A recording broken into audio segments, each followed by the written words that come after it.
we're gathering in for mindfulness and we'll begin. Um, and it's great that you're showing up. I love that you're showing up. That's actually quite mindful all in of itself. And what I wanted to start with was just the fact that you're probably a lot more mindful than you give yourself credit for. And the idea of busting the myths around mindfulness is to really develop mindfulness so that it can be a tool for you to help you mitigate the uncertainty of life, the inevitable challenges of living with a disability, which could include pain, it could include all sorts of things. Keeping a level head when your staff doesn't show up or whatever it might be, all the way to developing better focus and clarity throughout your day, to developing what we call in the mindfulness and all the research now that has been done on mindfulness, what we call the angel brain, which is this part of our brain that's kind of it's a beautiful area. It's the prefrontal cortex, and it only develops through various practices like mindfulness, meditation, empathy, deep compassion, times when you're in the creative process. And so the research shows that that part of our brain can actually continue to develop throughout life. And that when we do develop that part of the brain, we become a lot more resilient. We have better tools and resources to deal with all of the uncertainty and the chaos of daily life, which is just going to happen. That's just part of life. And we also develop this great capacity for responding in the moment rather than kind of packing stuff into reaction and to worry and to emotionality. Not that any of those things are terrible in and of themselves, but if they're all we're doing in our mind, we get to be somewhat like the little mouse on the treadmill. And those particular energies are very, very, for lack of a better word, invasive and accumulative. So over time, worry becomes this constant thing. Over time, not being able to respond kind of in a way that's non-reactive to the challenges of daily life can also be accumulative, and we can get further and further away from the ability to respond or reframe something and just react out of just habit. So we want to train that out of the brain. And the brain is like any computer system.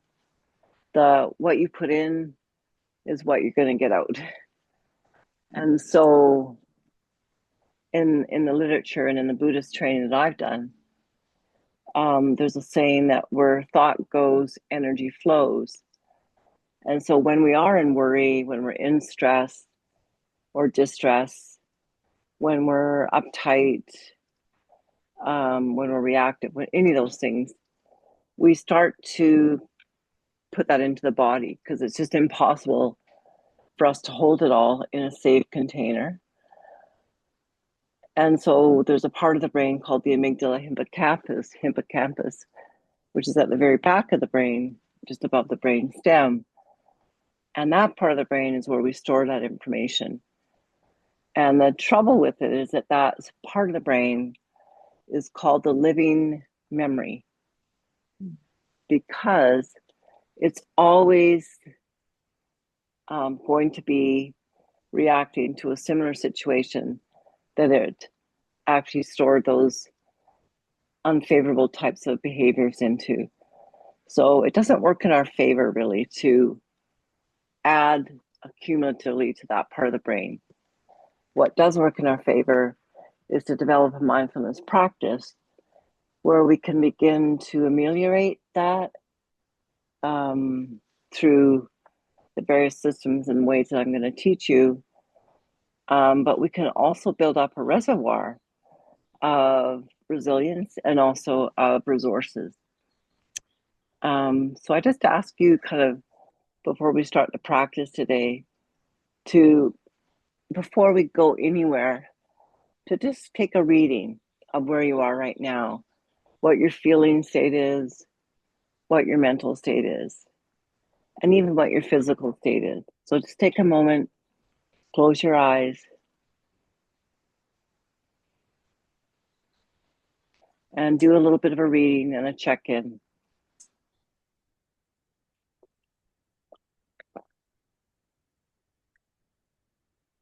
Do you feel tired? And that's a different feeling state than an emotion, which you may carry into the day to day, which could be, you're worried about something. Good, nice. Thanks, you guys. So that's great that you were able to even read kind of the kind of state of your being. And that's also a really good, important part of mindfulness, because if we want to master anything, we need to know where we're at. Where's our starting point? What do we have to work with? And then where do we want to go from there? And that's what we're going to be working over the next few weeks with, is those very things. So to start off, I thought it would be kind of fun just to, before we get into the practice, to actually, to just discuss as a group when we are already mindful. So you were just now, you were mindful because you went in and did a reading. But I would like to encourage you to think about, you're probably a lot more mindful throughout the day than you are not. But we don't associate some of these states with mindfulness, perhaps. So, like witnessing a new baby, for instance, I think we're immediately mindful because we're just enthralled with this new life, with their beautiful little gestures and their smell. All of our senses come alive, and usually we can really easily move into that angel brain just when we see a newborn baby. But we're also mindful, and we usually witness ourselves being very mindful when we observe a natural event. And these could be either positive or negative. Like, for instance, when we see a total solar eclipse, we're all like in the moment. This is a incredible moment. When we witness an amazing sunset, and God forbid, when the opposite kind of events happen, when we have an earthquake or some major kind of weather event, we become like immediately in the moment, and we might have to act in the moment. So that's very mindful states. Now, those are induced obviously by the external environment. And when we practice mindfulness, we're trying to induce that from ideally, where we're at. And, sometimes that may be a bit rocky and stormy. And you want to just give yourself patience in that regard, because mindfulness is about training the brain. It's not about arriving at a particular destination, especially right away. So I'd also like to kind of put it into your thought process if we're also mindful when we're deeply immersed in a creative process, when we're having a meal that we're tasting, like, and it's just like over the top amazing. And we're also mindful when we become really grateful.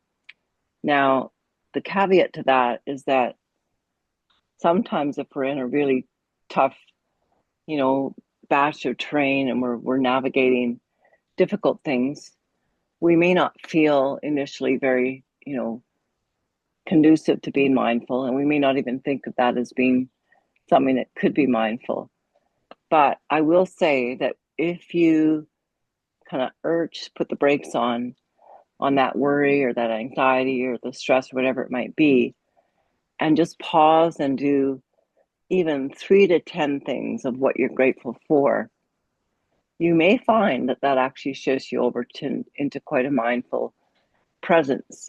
It might not deal with the feelings immediately, but it will bring you to mindfulness. And the idea in mindfulness with the difficult emotions is that we don't want to run away from them. We actually want to acknowledge them, because the only way out, as Carl Jung would say, is through. So the only way to kind of get past anxiety or worry or stress or frustration or whatever it might be is to begin to acknowledge it, to be with it, to notice the body, to notice where the thoughts go. And in that noticing, there's a remarkable thing that happens neurologically.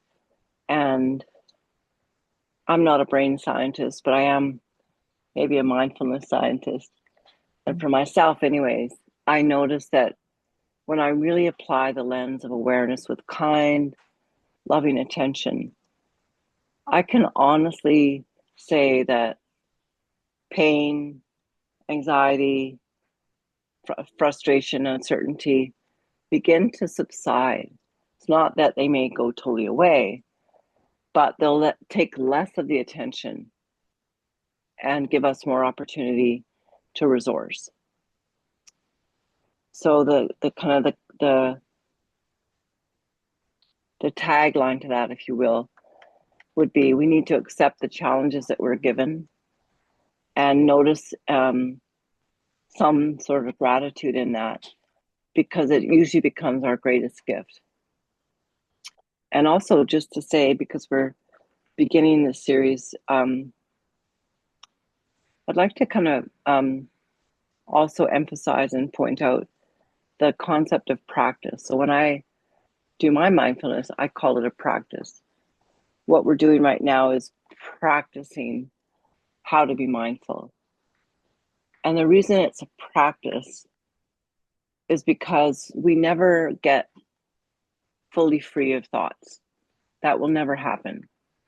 What will happen is we begin to identify less with those thoughts and more with our state of awareness. So if you can consider that thoughts, emotions, feelings, body sensations are all moving. They're never, ever, ever from one moment to the next, usually the same. And then there's a part of us that's awareness, which is ever, ever, ever still not changing and constant.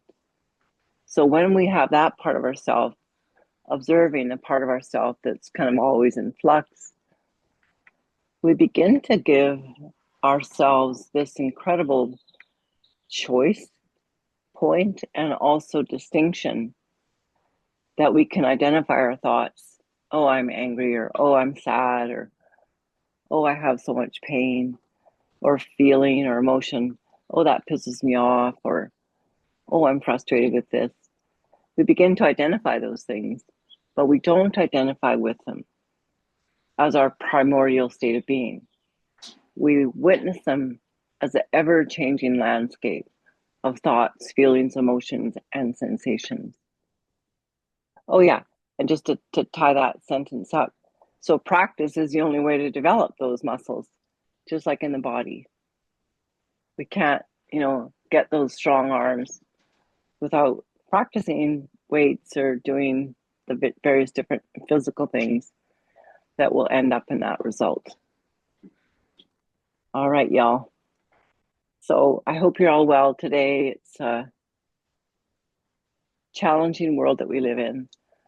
And I'm with you in body, mind, and spirit. And in the spirit of that, we'll do our practice. So if you can just kind of move your body a little bit and let it kind of flow a bit, maybe side to side, perhaps tipping your head away from the shoulder, stretching the neck out.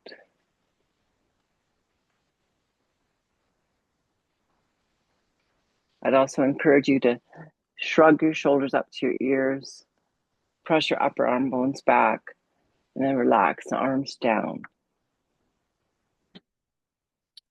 And then for the practice today, come into your most comfortable seating position. And that may mean shifting your weight. It may mean, in my case, putting something support wise on your lap. And then bring your hands on your lap and begin to close your eyes and move your attention inward.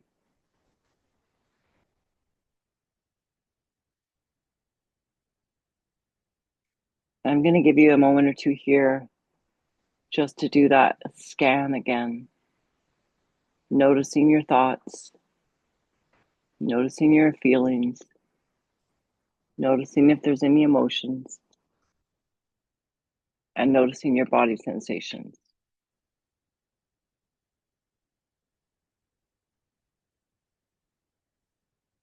And from here, I'm going to invite you now to take at least 3, ideally 5, just slow, rhythmic breaths.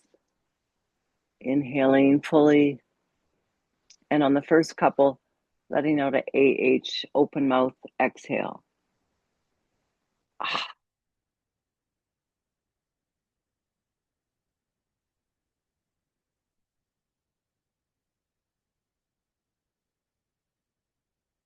Feel your whole body breathing. And then on the last few breaths, just close your mouth, keep the increased volume, and ideally a lengthened exhale to the inhale.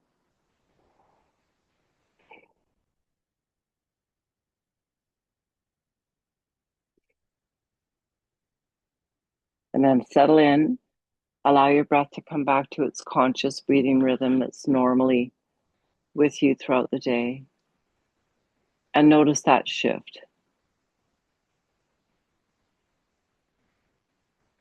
Also notice all of your body sensations, including the feelings of the face, the feelings in the body, the sensory body, maybe the feeling that you're left with after that first little bit,